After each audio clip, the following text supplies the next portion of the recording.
அன்பு உள்ளங்களுக்கு வணக்கம்.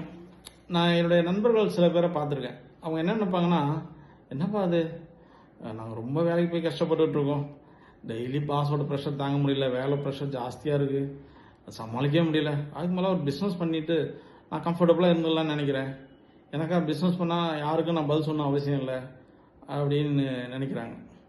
அது உண்மை கிடையாது. ஏன்னா பல பேருக்கு நமக்கு அந்த தாட் இருக்குது, நம்ம ஒரு ரொட்டீன் ஒர்க்கும் போகிறதுக்கு மேலே பிஸ்னஸ் பண்ணலாம் அப்படின்னு. பிஸ்னஸ்ன்றது பெரிய ஒரு கமிட்மெண்ட்டுங்க.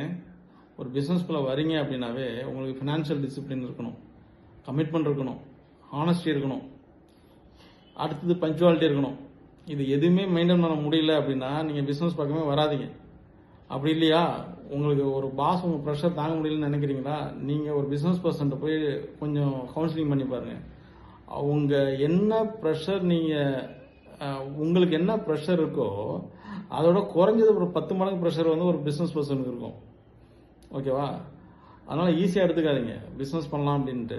நான் எடுத்துக்கிட்டிங்கன்னா அந்த commitment, honest and financial discipline இதை வச்சுக்கிட்டு பிஸ்னஸுக்குள்ளே வந்தீங்கன்னா கண்டிப்பாக நீங்கள் ஜெயிக்க முடியும்.